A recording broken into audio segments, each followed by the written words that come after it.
right, you guys chose well. We're going to make all your wildest dreams come true. Just this slide alone. I mean, what else can you say? Yeah, so real quick, she gave us an introduction. This is my real license picture. That is my real picture. That's how I feel every day on the inside. And this is Chris, and that is a perfect depiction of who we are as a team. I am the atom bomb, and he is the ruler. So, and we are the team that, among others in this room as well, led the migration. So what are you in for? In probably the next 30 minutes, we're going to leave about 5 minutes at the end just for Q&A. If people have questions, then we're more than happy to take time after. I just want to tell you a little bit about Bridgepoint Education. We are an online university, actually an online company that has online university as well as tech products, and we are at scale. So that's a big part of what we had to wrestle with, is how to bring that scale into Canvas and then how to innovate on top of it.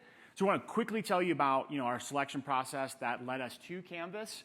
And then two big takeaways. One is, how did we leverage Canvas to both migrate and maintain our scale? And then two, how do we innovate on top of Canvas given our scale? And then at the end, hopefully you guys will just do a standing ovation and it will just be amazing.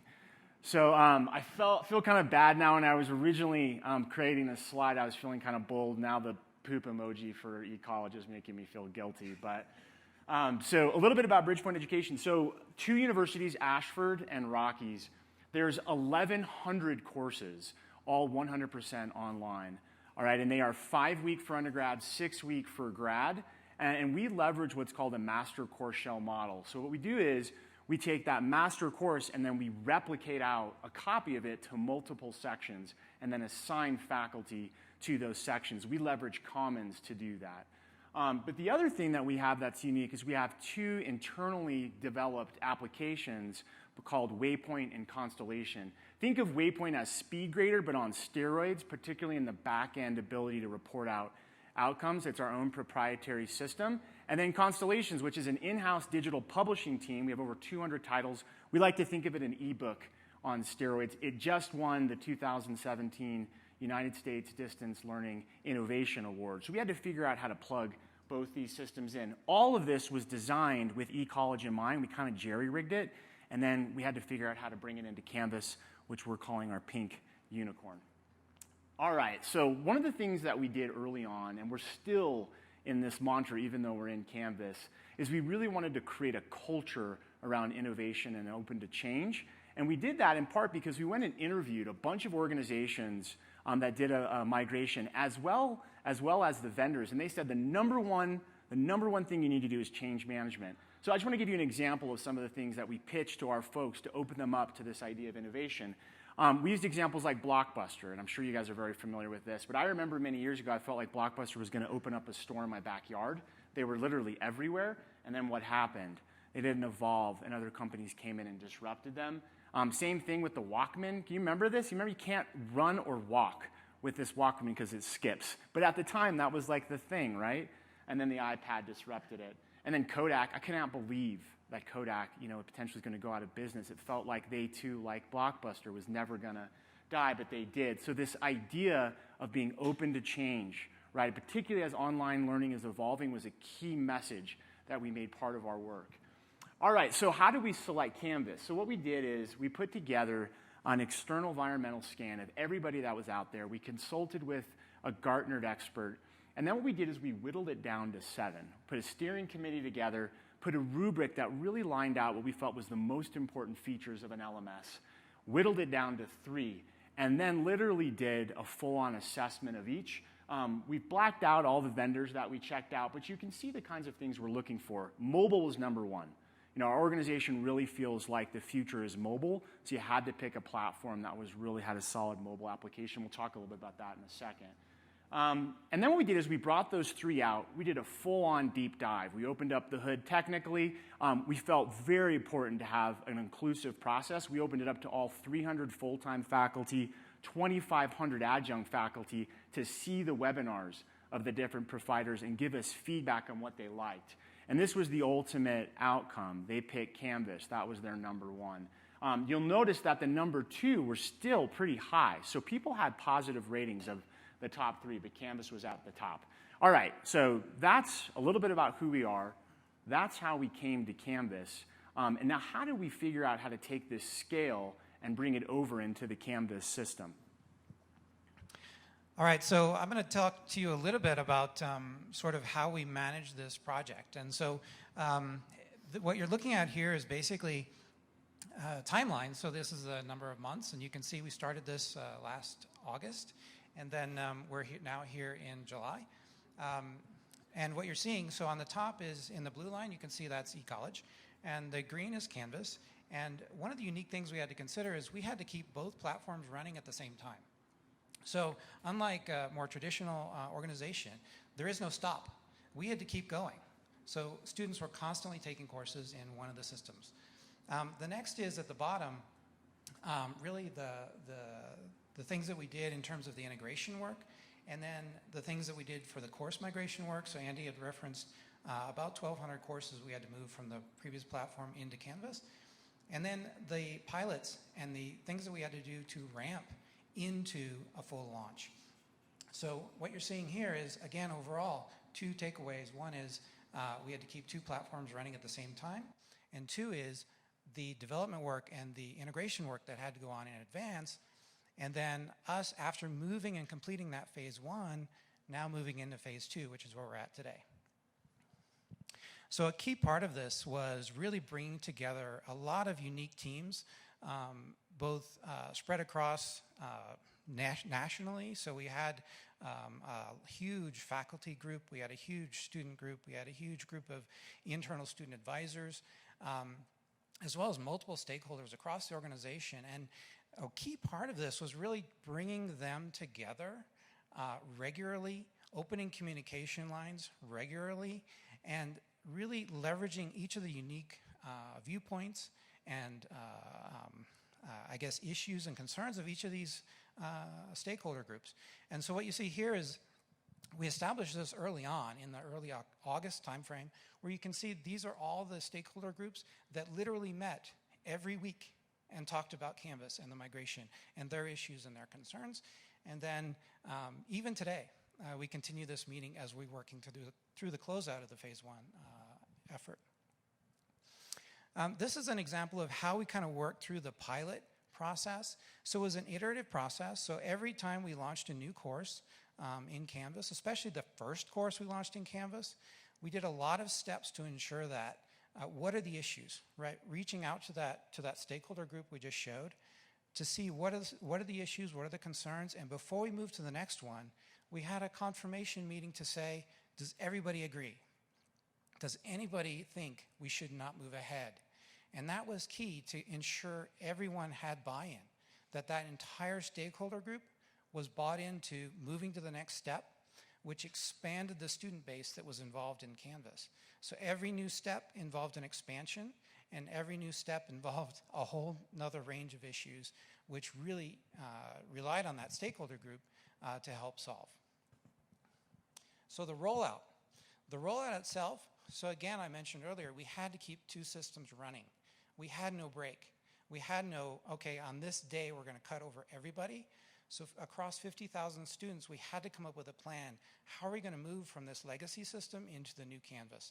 So every week, we literally started to roll new starts into Canvas.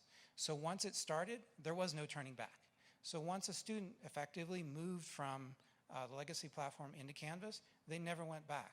So what we did was we came up with a plan to literally every week move students from the legacy platform into the new across two organizations. And every time we did that, we're adding, so just to give you an idea of the scale that was involved with this, every new week, every new add was between 5,000 to 8,000 students. So you can imagine the level of complexity increasing across this 5 to 6 week period. So it got back to really keeping the stakeholders involved, hearing their voice all throughout this experience. And then as we got closer to full rollout, the student voice became louder and louder. And then how do we incorporate that, and how do we basically use that feedback and continue to improve our process as we're migrating? Does this make sense? Does anybody have a question on this? Yes? See heads nodding? Okay. All right. So this is just an example. So once we've rolled out Canvas, as you all know, Canvas has a lot of great capabilities. So kind of interestingly enough, once we completed most of the rollout, we also launched a separate instance of Canvas to basically put up some courses, just some unique courses that really anyone could take using Canvas Catalog and the new Canvas instance themselves. So I wanted to highlight today, so one of the key stakeholder groups that was really critical in getting this rollout complete was our faculty stakeholder group. And we have actually a representative here, so thank you very much. Faculty were key in many ways. So one was that they got involved early. And by early, I mean probably in the beginning of this year time frame, whereas we just are finishing our launch now, so about 6 months early. They mapped out a schedule about what are some of the key things they need to do, especially for training, support, and gaining that buy-in was critical. And hearing their voice through this entire process was critical. So this was a schedule that they actually put together specific for faculty. I'll just add one thing that I thought was really interesting with faculty. So imagine surveying, over 2,500 faculty, and one of the things they asked them is, what kind of delivery of training are you most interested in getting? And the top by far was self-paced. They wanted just-in-time, self-paced training as the migration let out. Now, people came to webinars, they came to synchronous training events, but they wanted self-paced, just-in-time learning support. So that's a lot of what the group worked on. Great segue into a lot more detail of the training. So the faculty team put together basically a pretty comprehensive group of training elements.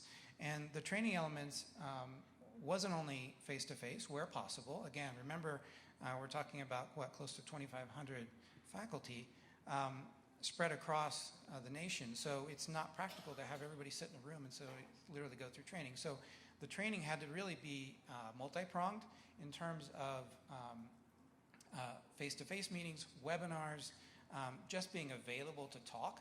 So, for example, chat, quick start guides, online training, and other things. So you can see that really the entire faculty experience, and we came up with a pretty unique logo, which tried to sort of encapsulate all of that into one. Again, with faculty being one of the primary stakeholder groups through all of this so how do we keep that open communication? And so faculty support was critical, that they knew that support was there all throughout this experience. There were weekly sessions just reaching out to faculty where anybody could call in, anybody could ask any question and bring up issues. The other was live chat. This was a pretty cool feature that was launched, and again, thank you very much. But this is actually a screenshot from a mobile device where I think it was pretty much 24/7, where any of the faculty members could literally ask a question back to our faculty management group to say, hey, I don't understand this. This is an issue. This is a concern. Help me out. Good. Yeah, and what we're going to do is we're going to get into phase 2 here in a second, which is kind of our innovate phase. But what we want to do really quick is, as this was rolling out for faculty, we also focused on students. We wanted students to be really excited and inspired about this new system. So what we did is we rolled out a series of videos just about monthly to the students to excite them about it. And I just wanted to show you one of those real quick. It's about 40 seconds, so it won't be long.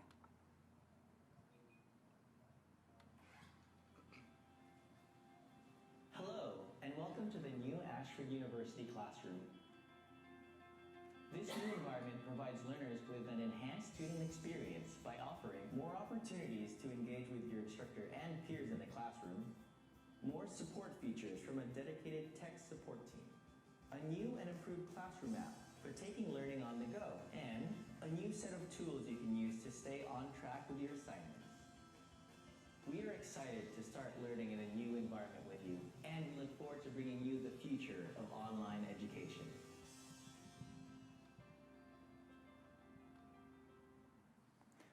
All right, so definitely video every month.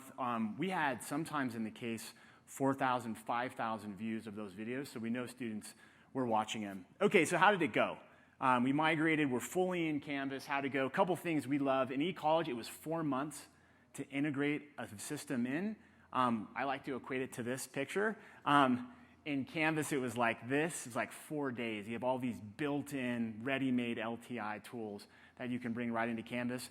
Philosophically, for us, we believe that the LMS is in the future going to be like a skeleton, and you're going to need to plug a bunch of the best tools in. And the way that Canvas is built is perfectly designed for that, and we're already seeing those benefits. We see that our overall trend in support calls is now dipping below what it was in e-college, which is a really good sign. And then we're seeing the new tools that are available for students really being leveraged. So far, we're feeling really good. That's phase one. So we migrated to Canvas. We leveraged our scale within Canvas. Now what we want to talk about is how are we going to innovate on top of this platform. I don't know, have you guys ever read the book, Anna Karenina? To be honest with you, I haven't read it, but I did read this quote, and I really love it. Tolstoy, and he says, happy families are all alike, and every unhappy family is different in its own way. Think about that, which I thought about this a lot. I think what Tolstoy is saying is there are these essential things that all happy families do. So they maintain their finances, they have good communication, they have a good intimate life, right? They keep all those in check. Any one of those, right, to go off the grid, to not be working well, will cause them to be unhappy. And the way that we thought about this was phase two what are the essential things that we want to innovate on top of this platform that are going to cause our students to really be excited about learning, right? So what's our Anna Karenina phase two principles? So I want to share this real quick. This is our ruler slide, and then the next comes the atom bomb slides. Thank you for the segue to the ruler. So looking at phase two, so what was the intent with phase two? So phase one was, again, to get everybody from the legacy platform into Canvas. Phase two is really about taking advantage of all the tools and capabilities and enhancements and fun things with Canvas. But how do we do that? So again, because we're an environment where there is no stop, we have to keep moving. So we had to come up with a way that we roll in new features. And conveniently, Canvas does the same thing, right? As you all know, if you've worked with Canvas, that every 3 weeks they're rolling out something new, something different. So we wanted to kind of get on a similar cadence, not the same cadence, because that would be potentially too much and fraught with risk from a development point of view. So we wanted to get on some kind of a cadence similar to what Canvas was doing with the new features. So as we rolled out new features, for example, Canvas is rolling out every 3 weeks. We wanted to roll out every 3 to 6 weeks. And we'll continue to do that. So right now, as of today, we're in sort of a stabilization period, and we'll continue that for another couple of months, but then we'll start to roll out new features. Magic Marker, for example, is potentially a new one that we'll start to roll out. But prior to that, we have to go back to that stakeholder group that I referenced earlier and ensure that they have a great understanding of what all these things are and what that means to them and their workflow. Good, yeah. So every 3 weeks, we'll roll out perhaps a tool that's more easy, right? And then every 6 weeks might be a more sophisticated kind of change. And the idea here is we want our faculty and students to be constantly getting a little adrenaline buzz, a little excitement about new things that they can do in the classroom. And so as Chris mentioned, this stakeholder group is key because literally our list is growing every day of all the things we can do to leverage Canvas and innovate on top of the platform. My team likes to tell me that they're paralyzed with excitement, which I find kind of funny. So what are the top things? What are our top phase two innovation things? Well, the first thing we did is we put together a group of our most talented designers and web developers, and we're calling this the Golden Course Project. And what they did is they sort of said, if you had an open canvas and you could design, right, any kind of style you wanted, leveraging Canvas, right in before we were leveraging e-college, what would it look like? It's probably going to look different than our designs that were in e-college. And so what this team did is they came up with this golden course. This golden course is designed for mobile because that's our #1 priority, so that whatever you would experience in the mobile application will be basically the same as you experience in the desktop application. And it's really designed aesthetically to fully leverage Canvas. You can see the imagery. So what we're going to do now is take all these learnings from this golden course, and as we move through our revision cycles, we're going to fold them in, right? So that's one. The second is that we really, at this scale, can't touch every course all the time. In some cases, we'll have courses, right, of the 1,100 go 2, 3, 4 years without being significantly revised. And so we felt like we had to figure out strategies to bring dynamic content into the courses on a daily basis. Now, the faculty can do this, but what we want to do is make it easy for them. So part of our phase 2 includes this enhancement to create dynamic content strategies, so Twitter feeds. We have the Forbes School of Business, so we're thinking about taking their top contributors and having a feature in every course where that particular contributor who's relevant to the course is going to have their blog, right, come into the classroom. So those kinds of examples are key, so dynamic content strategy. The other one that we're really excited about is rolling out synchronous learning. Right now, we're really debating between the big blue button, which we really like, and Zoom. We'll pick one, and what we'll do is we'll roll that out and we'll start to offer live synchronous sessions with our students built in to the Canvas system.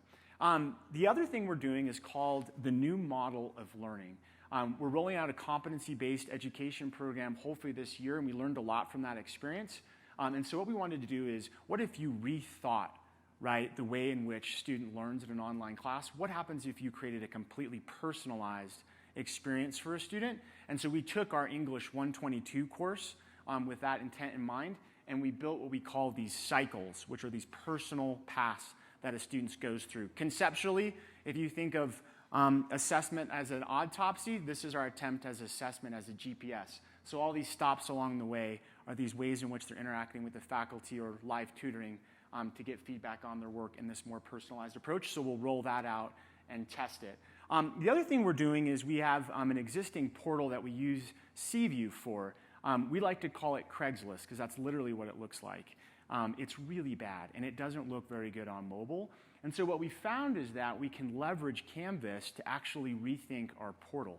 So there's multiple uses for the platform. In our research, we found that not many people are using Canvas for their portal, which was surprising to us. But we are intending to jerry-rig Canvas as our portal, and this is a look at and what it will look like. The next thing we want to do is we want to take our proprietary platforms as well as our vendor relationships, and we don't want students to have to go outside the system, even if it's a seamless, authenticated experience. We want it to all be one within Canvas. So what you're seeing here is an example of our digital Constellation ebook platform within Canvas. So everything is within one experience, and so we'll roll that out as part of phase 2. We also want to be able to create within the gradebook any activities that take place within either other vendors or Constellation to go directly to our gradebook. We want this to be a really seamless process. Chris mentioned that there's this prioritization process in place. I sort of like to think of it like this. This is literally how I think it'll be. Everybody is excited, and everybody's giving ideas, and everybody's trying to figure out how to get their ideas to the top of the list. So that stakeholder group is key, but I can tell you we're already having quite a bit of debates about what goes first. But ultimately, we're excited that we picked Canvas. We feel really affirmed that it was the right decision. We feel like we've been able to leverage the system for scale. And as we begin to roll out phase 2, we feel like we're going to innovate on top of it. So thank you guys so much for coming. We'd love to stay and take questions if you have them, whether right now or if you want to stay and come up to us after. Yeah. Could you talk a little more about how you're going to use Canvas as a portal? Yes. Do you want to take that one, Chris? Sure. So just to give you a little context, so what Andy mentioned was we were using an external tool as a student portal, and so from that they were launched. The student, for example, was launched then into their Canvas course. But Canvas, as you know, on the dashboard, for example, you have a list of all your courses, right? So literally, we wanted to eliminate that step of going to a third-party tool or an external tool and just have the student go straight into Canvas. So how do we do that? So we looked at a lot of different options, and what we settled on was literally making a course. But the course itself is available to all students. But the course, that particular course, is unique to that particular student. So what do I mean? So in the portal, for example, if I'm a student and I want to go into my portal today, you can see what we have here is Office 365 and Constellation and Canvas. So those are fairly generic items. Those are, of course, available to all students, but we also have certain things, for example, how am I tracking in my progress, right, towards my degree? That's very unique to that student. What's my GPA? That's very unique to that student. So we're literally building in custom tools that once a student is in this course, if you will, it becomes their dashboard of their experience and all those tools that are available to them in terms of what is their progress, where am I at, what do I need to know, any announcements sort of on a broader scale. And then they're already in Canvas. So from there, it's very easy then to go on to their main course. Does that make sense? So there's a lot of back end on this board. Yeah. Yes. Yeah, to figure out how to integrate all the different systems into this one environment. And from the student view, right now you go through our current portal, and then you enter into Canvas from that portal. And in this instance, you're going to go directly into Canvas. You're going to see a classroom, and then you're going to see your portal, and you can go into either. Yeah. Go back and talk about, you briefly mentioned it, but didn't go into detail about how you're leveraging Commons to do your master course scale and change process. Yeah. So that's, I have to say it's been a work in progress. We actually have a representative here of one of the leads from the teams that's been heavily involved in that. So I think because of the scale that was involved, it was a learning experience not only for us, but I think also on the Canvas side. As I showed in the rollout, the number of courses we had to start pushing from the beginning was huge. And I think our very first push of, close to 800 courses was even overwhelmed the Commons. So Canvas, thankfully, has made some wonderful fixes and changes to allow us to push that kind of content every week into Commons. So that's been one key learning that for both us and Canvas. The second is just managing across this broad number of courses from Commons, right? So you've got a master in Commons, and then how do you update all of your published sections from Commons when you've got this volume out there, right? So we've been super excited to see and learn and hear about Blueprint, which I think they spoke about a little bit yesterday.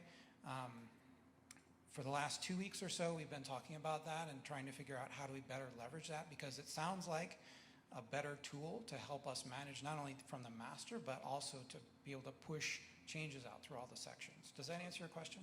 Well, yeah, we're the same boat. We have like 5 brands. We've got masters in each, and we replicate just like you guys do. And it's the same volume question. We're about to have that same so you're probably about to trip into the same, or I'm about to trip into the same conversation right now to get over into Blueprint, because the Commons thing across multiple brands is not.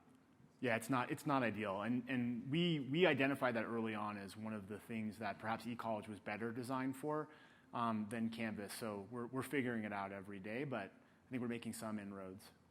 I was hoping you already had the answers. Yeah, yeah. Let's go here, then there. The steering committee, especially the faculty, how did you select them? Were they volunteers? Did you have to give stipends to do weekly meetings? How did you go about it? We say, of the faculty, which are the nicest to Andy? Pick those. No, I mean, we actually don't have, we didn't give a stipend. It was part of their service. People were pretty eager to jump in. If anything, I think we had a hard time saying to some people, no, you can't be part of this. And what we looked for is within each college, people who were perhaps a little bit more forward-thinking, more risk takers, who we had worked with in the past, were very collaborative, who also had some cachet within the faculty ranks, who would be good champions of the effort. That's probably the key. Would you see anything else?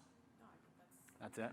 Yeah. Are you thinking of maybe cycling in new faculty and taking to get new ideas? Yeah, and I think we haven't yet come to that, but I know that in talking with both provosts of the university, they envision as part of phase 2 maybe adding some different faculty units to come together and help be part of that larger prioritization process. Yeah, so we might take the existing group and add on to it, or we might completely change it, but there's got to be some faculty stakeholder group involved in that prioritization for phase 2. And just to build on that, so the point that Andy made about just identifying those key faculty that one have some love for just challenging something new and innovative has been critical. And so we really leaned on them, and they're gladly accepting this challenge to move this thing forward. So they've been instrumental all through the development process, through the piloting process. They were some of the first faculty that we had launch Canvas because, if as issues come up, they're more than willing to say, hey, well, what about this? What about that? There's, instead of, hey, the sky's falling, I can't do anything, I got to stop. So that's been key through this whole thing, and we will continue to leverage their expertise through this phase 2 and as we roll out new enhancements. Good, yeah. Thank you. So your work has been really incredible. My question is, I think you said that you were moving students, I guess classes, whole classes, from e-college over to Canvas every week. So what was that experience like for your students and your faculty, like switching over platforms like in the middle of the semester? Was it like jarring for them? Yeah, well, I was going to say we debated whether or not to do a flip the switch approach. What the biggest challenge was that we would be then taking students out of like week 2 or week 3 or week 4 of e-college and then putting them in this new experience. That's one. 2, through a more progressive rollout, if we didn't catch errors in our pilot, we'd find them out early on, fix them before 50,000 students, right? Better to deal with those with 8,000 students than with 50,000 students. So we came up with this progressive rollout as we began to debate those things, and I'll give it to Chris to talk more. Yeah, so there was a lot of considerations, and really the student being the main one is how do we, the focus on their learning and not disrupting what they have going as much as possible, right? So in consideration of that and in consideration of the fact that we cannot stop, right? There is no stopping point. And then in consideration of the magnitude of the potential change, right, in the experience. So really the first, going through this pilot process was a key intro to get into this. So we started with one course in each institution, right, with a small group, just to see, right, what kind of feedback, what are we hearing, what do we sense. The next pilot we did was slightly broader, right? I think it was 2 or 3 classes at each institution just to see, okay, what's the temperature of the water, right? What's the feeling? What are the key issues? And these were more a general student population group. And then another pilot, which is more an introductory course for students just to say, hey, this is what it is. What do you think? Give us some feedback before we even got to this beginning of May or mid-May start. So that gave us a lot of confidence to say, we feel good, right? And that was key for all the stakeholder groups. But then once we started rolling into this, I can see my 5-minute timer is going. So once we started getting into this, it was, again, do not disrupt that student experience at all, right? And then every week, a student would complete their course, and then when they start and roll into a new course, that new course is in a totally new environment in Canvas. Yeah, I would say overall, the students actually and the faculty had a fairly, I think, seamless experience. We really, I think, prepped them well. I will say, though, there were 2 major things that we caught early on in our wave of migration that we actually went back and fixed for future rollouts. One was a navigation error, and one was a gradebook error. So we're really glad we did it this way, because I think otherwise we would have been it would have been more significant of an issue. I know, yeah. So as you're moving into this phase 2 part of the project and thinking about innovating around the Canvas platform, what does the sort of governance and processes look like around that, such that you can get input from the community and prioritize things and do it the right way? Yeah. Yeah, great question. So each of the stakeholder groups has somewhat established sort of their own thing, and I think that's healthy, right? So the faculty group, for example, has established a pretty nice way of having faculty be able to input, hey, these are our suggestions and inputs, and these are things we want to see. So that's a process that's going on there. And then likewise, even for the students, we've set up a feedback section where we want to hear student feedback. In addition to that, we're monitoring social media. We're looking at all the support information. What are the pain points from all of our student population as well. So it's just hearing all these feedback areas and then going through that shouting match that Andy highlighted earlier of there is a tough part, right? I mean, resources are limited. There's some things that are much more difficult to implement than others that are going to take longer. But the nice thing is spreading it out and pushing it out over a matter of weeks and months even gives us a chance to show something new. You know, maybe the first thing out of the gate isn't huge, but eventually we'll get to that big thing. Does that make sense? Let's go one more question, and then I think we're out of time. You mentioned that you were going to move into synchronous courses here soon. Obviously, everything now asynchronous. What do you do now for collaboration with students? For the most part, it's within the asynchronous interactions inside of the learning management system. So discussion forums. We have some social learning communities on LinkedIn and on Yammer, but mostly the social community takes place within our online discussion forums, which we feel like there's a great opportunity to expand that, right? So that's where we really feel like synchronous learning and group projects and those kinds of things will really enliven the learning environment. Yeah. Okay. One more. Sorry, it's just an add-on from that. So in order to move into that realm, that's where you're looking at using Zoom? Yeah. We're looking at either Zoom or Big Blue Button and having every single faculty member have their own instance of that live feature that they can either do office hours, they can do weekly sessions, they can bring a group of students that maybe are struggling with a particular topic area.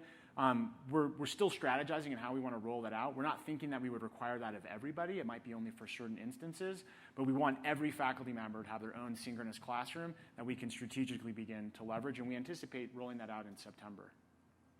Well, thank you guys, everybody. Hope it was worth your while. Take care. Have a great rest of your conference.